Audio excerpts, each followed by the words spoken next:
This is 5.1, day 2, where we're going to focus on the transformations that we learn in chapter 2.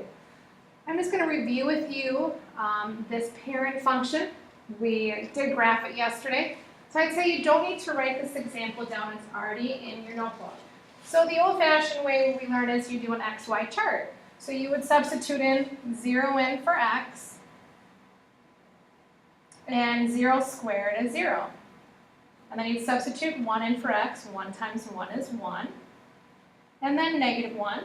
Negative 1 times negative 1 is 1. And then 2. 2 times 2 is 4. And then negative 2. Negative 2 times negative 2 is 4. And then you come over and you graph this. 0, 0. 1, 1. 2, 4. Negative 1, 1. Negative 2, 4. And here is our parent function for a quadratic. And then we go out and label those ordered pairs on the graph. What we're going to do now is move away from the XY chart and use these shifts, reflections, compressions, and stretches to change the graph.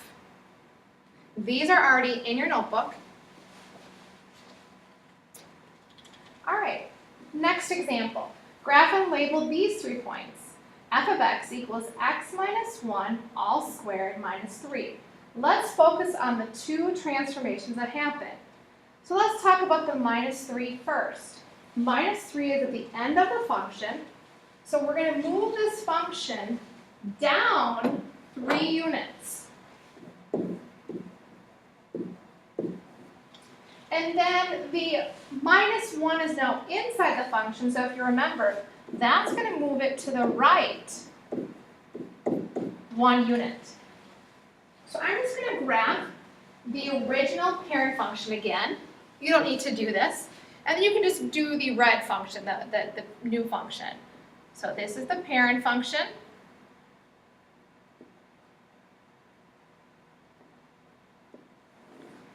Notice the vertex point. The vertex is what we call also the critical point. When I move it, I'm going to move that entire graph right 1 and then down 3. So now here is my new critical point. Now the shape does not change. So I'm still going to go 1, 1. And 1, 1. And then right 2, and then up 4.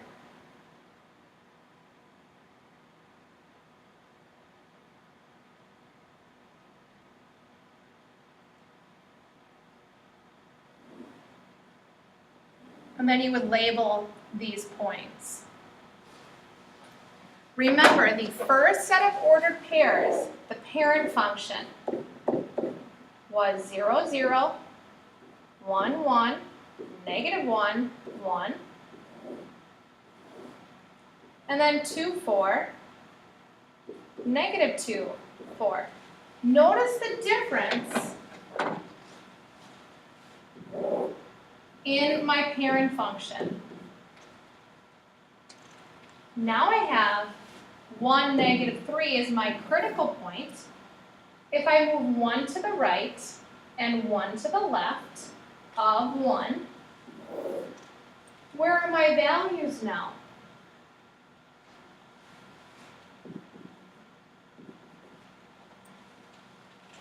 We're now at negative 2 because we moved down 3 units from the blue one. And then same thing, we go 1 more to the right, 3, and then 1 to the left, and we're at 1 and 1.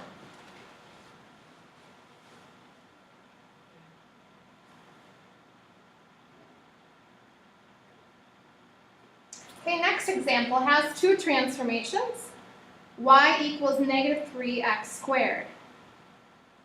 So I'm going to again just go ahead and graph that parent function. You don't have to do so.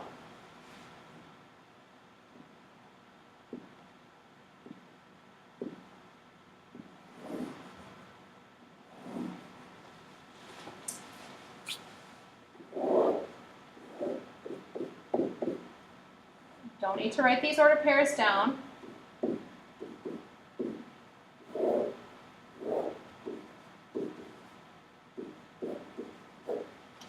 I just like you to see the change in the values. So now there's two transformations that happens. One of them is there's a negative in front of the function. When a negative in front of the function occurs, we have a reflection about the x-axis.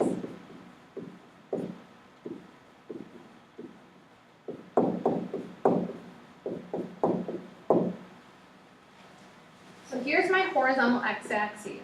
If I imagine drawing a dotted line about here, my new graph is going to look like this. This point will stay.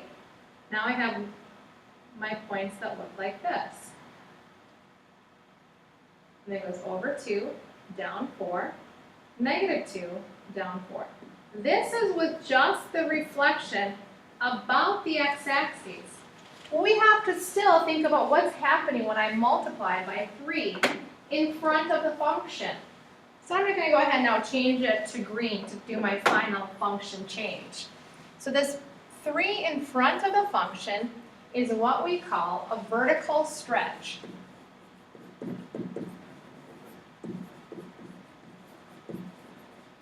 By 3.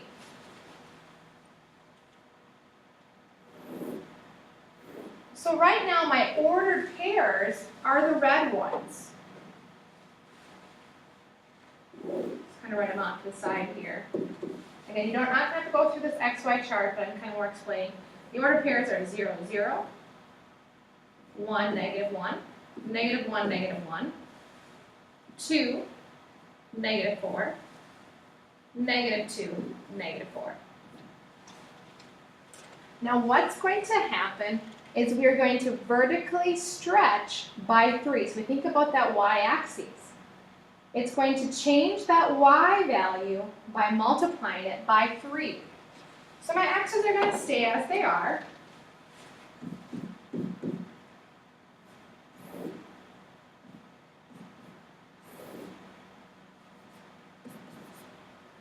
And now we're going to multiply that y value by 3. And notice what's going to happen.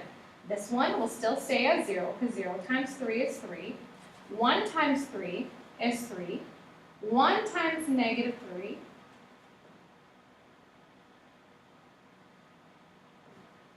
Those both become negative 3s. These become negative 12 and negative 12. Now notice the difference. When I now stretch this red function, I've already reflected it, and I'm going to apply the transformation, vertically stretching it by 3. So this still is 0, 0, and I'm going to stretch that second point over 1, down 3, negative 1, down 3. Notice that they're going to always have some symmetry going on with these parabolas. And then over 2, down 12. So if I just continue this graph, here's 11 and 12.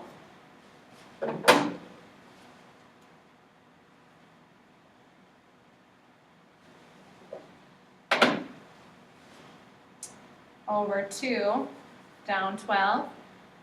Left 2, down 12. And now it's vertically stretching it on the y-axis by 3.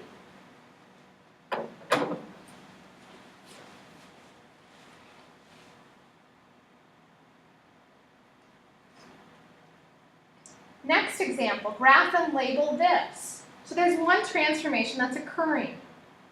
It is a multiplier inside of the function by 2.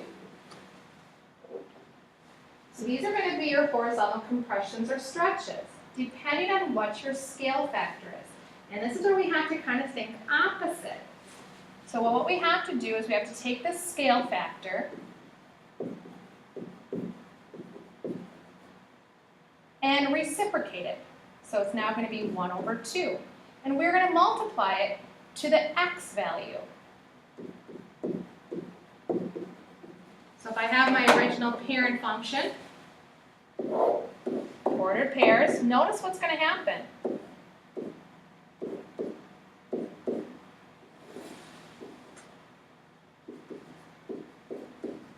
We're going to change those x values by 1/2.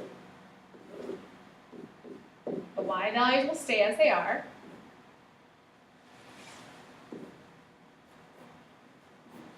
So 0 times 1/2 is still 0. 0 times 1, or 1/2 times 1 is 1/2. 1/2 times -1 is -1/2. And then 2 times 1/2 is 1. And -2 times 1/2 is -1. So remember, here's our original parent function again.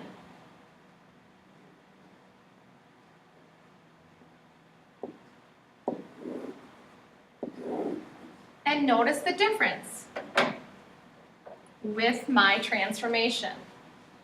Here's my critical point, 0, 0. And I'm going to go over 1/2, up 1. -1/2, up 1. And now over 1, up 4, -1, up 4. And there is my new graph.